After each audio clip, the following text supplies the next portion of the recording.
এদেরকে আমরা বলি সুইপার। কি বলি? সুইপার। সুইপারদের কাছে গেছে ময়লার ঢিবির ভিতরে, দুর্গন্ধ আসতেছে। তিনি সেখানে গেলেন, সাদা কাপড়, তার সাদা দাড়ি, গিয়ে বলছেন, ভাই আসসালামু আলাইকুম। ওরা ময়লা ঘাটছে আর বিড়ি খাচ্ছে। কয়, পাগল কই থেকে আসছে খেদা? কয়, না ভাই আমি পাগল না, আমি আসছি আপনাদের একটু হাত ধোয়াবো। কয়, মস্কারি করেন না, আপনার মতো বহু শেয়ানা পাবলিক দেখছি, যান। উনি না ছোড়বন্দা, বলছে না হাত ধোয়ামই, আমার সালাম নেন। ওরা দেখছে যে লোকটা তো না ছোড়বন্দা, বলছে ওয়ালাইকুম আসসালাম, দেন হাত ধোয়ান। হাত ধোয়ালো, ধোয়ায় প্রত্যেকের হাতে একটা করে খাওয়ার প্যাকেট দিল। ওরা কাঁদলো, ওরা বলল, আজকে আমরা মনে করলাম আমরা মানুষ। সেই নেতা বললেন, আপনাদেরকে যারা মানুষ মনে না করে তারাইও মানুষ, আপনারাই আসল মানুষ। ঠিকটা বা ঠিক? এই নির্যাতিত মানুষের পাশে আমাদেরকে দাঁড়াতে হবে, আমাদেরকে দাঁড়াতে হবে মা বোনদের পাশে। রাসূলের শেষ ওসিয়ত, মা আয়েশা বলছেন, আমার কোলে রাসূলের মাথা। দুইটা শব্দ বলে তিনি দুনিয়া থেকে বিদায় হলেন। এক হলো নামাজ, আর এক হলো উম্মতি মা মালাকাত আইমানুকুম, তোমাদের আন্ডারে যারা আছে, তোমার বিবি, বিবির প্রতি শ্রেষ্ঠ ব্যবহার করা আল্লাহ ফরজ করে দিয়েছেন। যারা বিবিকে তুই তো অঙ্গারি করে ডাকে, বিবি না মাফ করলে আল্লাহ তারে মাফ করবে। কোন নবী বিবিকে তুই তো অঙ্গারি করে ডাকতেন না, কোন নবী তুচ্ছতাচ্ছিল্য করে ডাকতেন না। নবী সাল্লাল্লাহু আলাইহি সাল্লামের সবচেয়ে প্রিয় জিনিস ছিল সুগন্ধি। 2 নম্বরে মায়ের জাতি, 3 নম্বরে নামাজ। 3 নম্বরে কি? নামাজ। রাসূল সাল্লাল্লাহু আলাইহি সাল্লামের কাছে সব নির্যাতিতা মায়েরা দাম পেয়েছেন। সেই নবী ও রাহমা বলেছেন, মায়ের পায়ের তলে কি? কথা কন না কেন? তা আপনি তো আপনার জান্নাতকে ধ্বংস করে দিচ্ছেন, আপনি বিবিরকে আক্রমণ করছেন, জান্নাত ধ্বংস করছেন। আমাদের দেশে একটা মিথ্যা কথা চালু আছে, স্বামীর পায়ের তলে স্ত্রীর বেহেশত। করতে পাইছেন এটা? কোত্থেকে পাইছেন এটা? বরং উল্টাটা। রাসূল সাল্লাল্লাহু আলাইহি ওয়াসাল্লাম বলছেন, ইয়েমেন থেকে একজন সাহাবী এসে বলছেন, ইয়া রাসূলুল্লাহ সাল্লাল্লাহু আলাইহি ওয়াসাল্লাম, আমরা ওখানে দেখেছি ওরা ওদের নেতাকে সেজদা করে। আনতা হাক্কুল সুজুদ, আপনার চেয়ে বড় নেতা পৃথিবীতে আর কেউ, আমরা আপনাকে সেজদা করব। রাসূল বললেন, মানুষকে মানুষের সেজদা করা হারাম, তবে দুনিয়ার কোন মানুষকে যদি সেজদার জন্য বলা হতো, স্ত্রীদেরকে বলা হতো স্বামীর পায়ের সামনে সেজদা করার জন্য, কিন্তু সেজদা করতে হবে কাকে? আরো জোরে বলেন। আপনি যেমন স্ত্রীর খেদমত নিবেন, স্ত্রীরও খেদমত করবেন। যেমন রাসূল বলেছেন, 4টা কাজ যে মেয়ে করবে সবগুলো জান্নাতের দুয়ার খোলা থাকবে। প্রথম হলো নামাজ, 2 নম্বরে রোজা, 3 নম্বরে নিজের ইজ্জত হেফাজত করবেন। টিকটক করে নিজের ইজ্জত নষ্ট করবেন না, পোলাপানকে ফুসলাবেন না। ঠিক না বা ঠিক? একটা মেয়ে যদি বোরকাধারী হয়, 1000 ছেলের চরিত্র বাঁচে, আর একটা নোংরা মেয়ে অসংখ্য ছেলেকে নষ্ট করে দেয়। কথা কন না কেন? এই যে ফেসবুকে পোলাপান কি দেখে, জান কি চোর, জান বুঝি এটার ভিতরে ঢুকছে। এক একটা ছেলে 7-8টা মেয়ের সাথে লাইন করে। তোমরা নোংরা, তোমরা চরিত্রহীন। আল খবিসুন আলিল খবিসাত, খবিসের জন্য আল্লাহ খবিস মিলায়া দিবে, জিনাকারীর জন্য জিনাকার মিলাবে। খবরদার, চোখকে নষ্ট করবা না। আজকে সামাজিক রোগে পরিণত হয়েছে। রাতের বেলায় ফেসবুক থেকে বেরিয়ে আসো, ফেসবুকের সব প্রোগ্রামগুলো ইহুদির বাচ্চাদের প্রোগ্রাম। ঠিক না ঠিক? এটা থেকে বেরিয়ে আসো। রাতের বেলায় 5টা আমল করে বিছনায় যাব। কয়টা? 5টা আমল করব। প্রথম আমল ওযু করব, দ্বিতীয় আমল সূরা আয়াতুল কুরসি পড়ব, তৃতীয় আমল কুল হুয়াল্লাহ নাস ফালাক পড়ব 3 বার করে, চতুর্থ আমল না সুবহানাল্লাহ 33 বার, আলহামদুলিল্লাহ 33 বার, আল্লাহু আকবার 34 বার পড়ব। পঞ্চম আমল ডান কাত হয়ে শুয়ে দোয়াটা পড়ব, আল্লাহুম্মা বিসমিকা আমুতু ওয়া আহইয়া। যুবকেরা, তোমরা যদি নষ্ট হয়ে যাও, দেশ শেষ। ঠিক না বা ঠিক? আর যুবক যদি ভালো হয়, দেশকে ভালো করে দিবেন কে? আমাদের যুবকেরা অত্যন্ত সম্ভাবনাময়। আমাদের ছেলেদের মতো ব্রেনি ছেলে দুনিয়ার কোন দেশে নাই। এত ব্রেনি এই ছেলেগুলো, কিন্তু এই ছেলেগুলোর মেধা এখন কাজে লাগছে না। সন্ধ্যার পরে দেখবেন গ্রুপে গ্রুপে কি খেলছে, কি খেলছে। বাবারা, তোমাদের এই যে আঙ্গুলের এই প্যাড, এটার সাথে হার্টের সম্পর্ক, এটার সাথে লিভারের সম্পর্ক। এই যে ঘষতেছ, এটার টেম্পার চলে যাবে, তোমার লিভার শেষ হয়ে যাবে, তোমার হার্ট নষ্ট হয়ে যাবে। আজকে হার্ট হসপিটালে গেলে দেখবেন 20 বছর, 30 বছর, 25 বছর, 14 বছরের ছেলেরা আছে না নাই? জিজ্ঞেস করা হয় কি করেছো? ফ্রি ফায়ার খেলেছি। ফ্রি ফায়ার খেলতে খেলতে নিজের হার্ট ফায়ার হয়ে যায়, চোখগুলো নষ্ট হয়ে যায়। আমার যুবকদের কোনো অপরাধ নাই, অপরাধ হলো ওই শয়তানের। শিক্ষা ব্যবস্থাকে ধ্বংস করে দেয়া হয়েছে, ঠিক না ঠিক? এখন আমরা যুবকেরা ওয়াদা গ্রহণ করব, কোন মোবাইল ফোন আমরা খেলবো না, এটা হারাম। কোন মোবাইল ফোনে আমরা আসক্ত হব না, আমরা বাহিরে খেলবো, দৌড়াবো। রাসূল সাল্লাল্লাহু আলাইহি ওয়াসাল্লাম কুস্তি শিক্ষাকে পছন্দ করতেন। রাসূল নিজেও কুস্তিগিরকে হারিয়েছেন 3 বার। কয়বার? 3 বার। রোকানা মদিনাতে ছিল এক কুস্তিগির, সারা সৌদি আরবের সবচেয়ে বড় কুস্তিগির ছিল সে। রাসূলকে সাহাবায়ে কেরাম পাহারা দিয়ে রাখতো, রাসূল যেন ভুলে তার কাছে চলে না যায়। রাসূল একদিন ফজরের নামাজ পড়ে গিয়ে তার ওখানে হাজির। রোকানা ট্রেনিং করছে, দেখে চিল্ল, আনতাল্লাযী মুহাম্মদ, তুমি সেই মুহাম্মদ যে নিজের বাপ থেকে সন্তানকে আলাদা করেছে, বিবি থেকে স্বামীকে আলাদা করেছে, যে মক্কা ছেড়ে মদিনায় এসে, তুমি সেই মুহাম্মদ? রাসূল বলেন, হ্যাঁ আমি সেই মুহাম্মদ। মাবিক, কি বলতে চাস তুই? পৃথিবীর সবচেয়ে সাহসী মানুষের নাম কি? কথা বল না কেন? আচ্ছা, আপনি এই মাঠে একা বসা, এই সাত প্যান্ডেল পরিমাণে এক লোক আসে, যদি আপনার জিজ্ঞেস করে কেমন আছো, আপনি কি করবেন? কি করবেন? শেষ।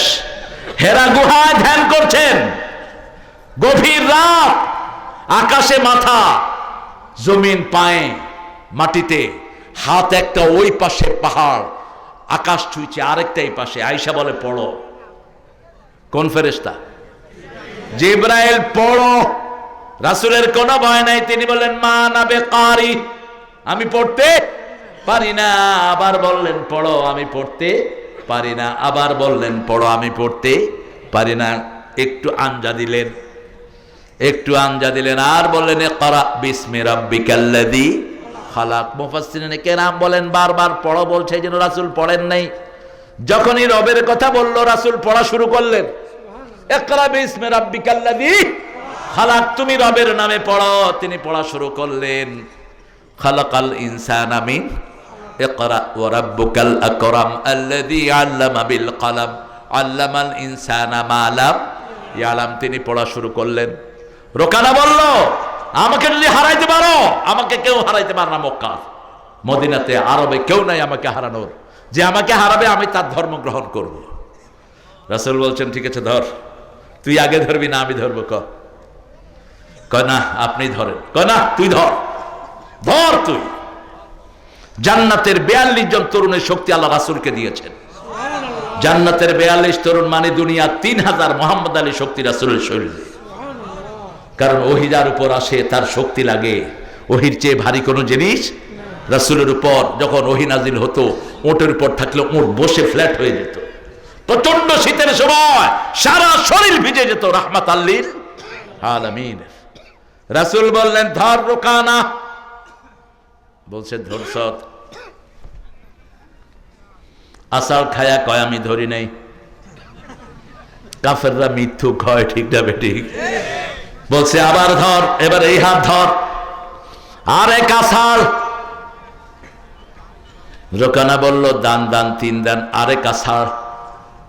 কয়, এবার আমি আমার শর্ত পূরণ করেছি, তুই তোর শর্ত পূরণ কর। কয়, এমন আসাল খাইছি মুখ দিয়ে কথাই আহে না। সাহাবায়ে কেরাম এসে দেখে যে রাসূল দাঁড়ানো। ওমর যাকে দেখলে শয়তান পালিয়ে যেত।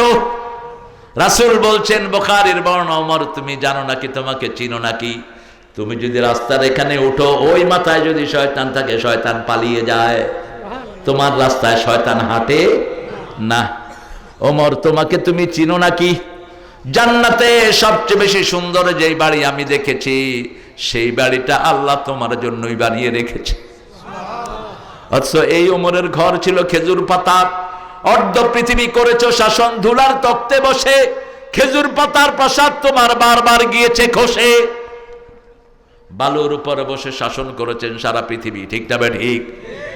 সেই রাসূল সাল্লাল্লাহু আলাইহি ওয়াসাল্লামের আদর্শ ছাড়া বাঁচার কোনো উপায়। যুবকেরা প্রতিদিন ব্যায়াম করো, ব্যায়াম করো, 100 করে বুক ডান নাও। আমাদের পুলিশদের শরীর এত ভালো থাকে কেন? সকাল বিকাল কি আছে? কথা কন না কেন? প্রত্যেক নবী ব্যামবীর ছিলেন, প্রত্যেক নবী। মূসা আলাইহিস সালাম এক চোয়ারে ফেরাউনের সেনাপতি মেরে ফেলছে। কি দিয়েছে? ফেরাউন শুনলো কে জানি থাপ্পড় মেরে মেরে ফেলছে, কয় মূসা ছাড়া কেউ না, কারণ ও তো ছোটবেলায় খাইছিল দিয়ে একটা। এবার বলে দিল যেখানেই পাও মূসাকে হত্যা করো। এত সহজ নাকি মূসাকে হত্যা করা? রাখে আল্লাহ, মারে কে? মূসার সামনে কেউ ডরে যায় না। মূসা আলাইহিস সালাম চলে গেলেন নিজের শ্বশুরের এলাকায়। সূরা তাহার ভিতরে আল্লাহ ঘটনা বলছেন, গিয়ে দেখে দুইটা মেয়ে এক আড়ালে, গাছের আড়ালে বসা। বলছে তোমাদের কি হয়েছে? বলছে আবু না শাইখুন কাবীর, আমাদের আব্বা বৃদ্ধ মানুষ, আসতে পারে না। এরা সবাই তাদের প্রাণীকে পানি খাওয়ানোর পরে আমরা সবার শেষে যাই। মূসা আলাইহিস সালাম পানির কাছে গেলেন, এই সর, থাক, আসো। 4-5 ঘন্টা আগে মেয়েরা পানি খাওয়া বাড়ি হাজির। বাপ শুআয়ব আলাইহিস সালাম বলছে, হে মেয়েরা, প্রত্যেক দিন 5-6 ঘন্টা পরে আসো, আজকে কেন আগে আসলা? বলছে আব্বা, এমন একজন যুবক এসেছেন যার চরিত্র খুবই সুন্দর, তিনি আমাদের কোনোদিন উপরের দিকে তাকান না, নিচের দিকে তাকিয়ে থাকেন, তিনি আমাদের জন্য পানির ব্যবস্থা করে দিয়েছেন। সুবহানাল্লাহ বলতে ইচ্ছা করে না? বলছে যুবককে নিয়ে আসো, আমি উপহার দেব। কি দেব? নবী নবীকে চিনেন। আসছে পরে বলছে, তোমাকে আমার মেয়েদের পছন্দ হয়েছে, তুমি কোন মেয়েকে বিয়ে করবা বলো? এতদিন ছিল রাজপ্রাসাদে, এখন তিনি গাছের তলায়। কিসের তলায়? গাছের তলায়। মা আনজালতা ইলাইয়া মিন খাইরিন ফাকির। তিনি বলছেন আল্লাহ, যেই কাজে আপনি দিবেন আমি সেটার ভিক্ষুক, কাজের জন্য কোনো ঘৃণা নাই। তিনি বলছেন আলহামদুলিল্লাহ। বলছে 10 বছর আমার বাড়িতে থাকবা। কয় বছর? 10 বছর। শুআয়ব আলাইহিস সালামের কাছে একটা লাঠি ছিল, ওই লাঠিটা ছিল ইব্রাহিম আলাইহিস সালামের কাছে, তার আগে ছিল নূহের কাছে, তার আগে ছিল আদম আলাইহিস সালামের কাছে। ওই লাঠিটা ছিল আদমের মেসওয়াক, অনেক বর্ণায় আসে। ওই লাঠিটা কালক্রমে পেয়েছেন শুআয়ব আলাইহিস সালাম। লাঠিটা দেখলেন মূসা আলাইহিস সালাম। বিবিকে বলছে, বিবি ওই লাঠিটা আমারে দাও। শুআয়ব আলাইহিস সালাম বলছে, না, এই লাঠি কাউকে দেয়া যাবে না। এরপরে মূসা আলাইহিস সালাম নিবেনি। শুআয়ব আলাইহিস সালাম বললেন, লাঠিটা খুব ভারী, যে ওই টাংটা উঠাইতে পারবে লাঠি তার হয়ে যাবে। মূসা আলাইহিস সালামের হাতে পথে শক্তি নেই। দেন, যাও, নিয়ে যাও লাঠি। লাঠিটা শুধু লাঠি নয়, ওটা জীবন্ত একটা লাঠি। ওটার পাশে ছাগল রাখলে ঘোড়া, ওই ছাগলকে যদি বাঘ খেতে আসতো, লাঠি বাঘকে নিয়ে দৌড়ানো দিত। ওই লাঠিকে বলা হতো গাছের পাতা পেড়ে দাও, গাছের পাতা পেড়ে আনতো লাঠি। আবার ওই লাঠিকে মাটির ভিতরে কুপি দিলে 12 নলে সেখান থেকে পানি বের হতো। ঘুম আসতেছে না মতির ভাই? ঘুম আসতেছে? ঘুম তো আমরা না আসবে, আপনি ঘুমান কেন? ঘুমাই সবাই, সবাই ঘুমান। ও 15-12টা তো বাজাইছেন, এই জন্যই তো চুপ করে আছেন। না, এত রাত করবেন না প্রিয় ভাইয়েরা, আমরা তো ফজর পড়বো ইনশাআল্লাহ। মূসা আলাইহিস সালাম লাঠি নিয়ে রওনা হলেন। বিবি সন্তান সম্ভবা রওনা হলেন কোথা দিকে? মিশরের দিকে। ছিলেন কোথায়? শুআয়ব আলাইহিস সালামের এলাকায়, মাদায়েনের কাছাকাছি। প্রতিমধ্যে এরকম একটা সিজন, ঠান্ডা ঠান্ডা অনুভব করলেন। বিবি পাহাড়ের পাদদেশে বিবিকে বসায় বললেন, ও বিবি এখানে বসো। ইন্নী আনাস্তু নারা লাআল্লি আতিকুম মিনহা বিকাবাস আও আজিদু আলান নারি হুদা, সূরা তাহা। তিনি পাহাড়ের দিকে গেলেন, ওই লাঠি হাতে। তিনি দেখলেন একটা আলো, লাইট। তিনি বিবিকে বললেন, ইন্নী আনাস্তু নারা, I got the fire my dearest better half, I got the fire. Perhaps I will get the fire for you, or I will get the guidance by this fire. আমি আগুন থেকে হেদায়েত পেয়ে যাব, অথবা এই আগুন তোমার জন্য নিয়ে আসবো, তাপিয়ে শরীর গরম করবা। আগুনের কাছে গেলেন, ভিতর থেকে আওয়াজ আসলো, ইন্নানি আনা রাব্বুক ফাখলা আলাইক ইন্নাকা বিল ওয়াদিল মুকাদ্দাসি তুওয়া। ও মূসা, এটা আগুন নয়, এটা আমি তোমার আল্লাহ। আরো আসতে সুবহানাল্লাহ। সেই জায়গাটার নাম হলো তুয়া। কি নাম? তুয়া, তুর পাহাড়। ওখানে সাইদি সাহেব গিয়েছেন, আল্লামা সাইদি। ওনার একটা বই আছে, তুর পাহাড়ে আল্লামা সাইদি। সেখানে তিনটা জায়গা আছে, একটা মসজিদ আছে, একটা চার্চ আছে, একটা প্যাগোডা আছে ইহুদিদের। কারণ তিন ধর্মের লোকেরাই মুসা আলাইহিস সালামকে সম্মান করে, ঠিক না বা ঠিক? এবার আল্লাহ বললেন, ও মা তিলকা বিয়ামিনিকা ইয়া মুসা, ও মুসা তোমার ডাইন হাতে কি? তিনি বললেন, হিয়া আসায়া আতাওয়াক্কাউ আলাইহা, এটা আমার লাঠি, এটাতে ভর দেই, আইলে অন ইট, ও আহুশু বিহা আলা গানামি, এটা দিয়ে ছাগলের পাতা পাড়ি, অলিয়া ফিহা মাআরিব উখরা, এটার আরো কাজ আছে। কষ্ট হচ্ছে না ভাই? কষ্ট হচ্ছে? হ্যাঁ, মন খারাপ কে? হ্যাঁ, সর্বনাশ। আল্লাহ কবুল করুক। আরো জোরে বলেন আমিন। নামাজ পড়বেন তো ভাইরা? কোরআনের পথে আসবেন তো? বিবিদের মহারণা দিবেন তো? বিবিদেরকে সবচেয়ে বেশি আদর করবেন তো? আরে বিবিদেরকে ঘৃণা করবেন না, ওদের কারণেই তো আপনি বাপ ডাক শুনেছেন।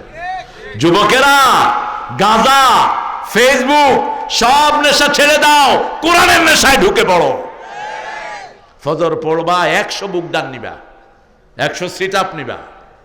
তোমার শরীর যত সুস্থ থাকবে, তুমি তত বেশি আল্লাহর কাজ করতে পারবা, ঠিক না ঠিক? আর সব রোগের ওষুধ হলো ব্যায়াম। সব রোগের ওষুধ কি? ব্যায়াম। ব্যায়াম করবা, কোনো রোগ হবে না। 70-80 বছর এমনি নির্দ্বিধায় চলে যাবা বিনা রোগে। আর নামাজ সবচেয়ে বড় ব্যায়াম, ঠিক না ঠিক? নামাজের চেয়ে ভালো এক্সারসাইজ আর একটাও নাই। তবে আমরা নামাজ পড়ি কার জন্য? আল্লাহর জন্য। আল্লাহ বললেন, তোমার হাতে কি? লাঠি। ছেড়ে দাও। ফাইদা হিয়া হাইয়াতুন তাসআ,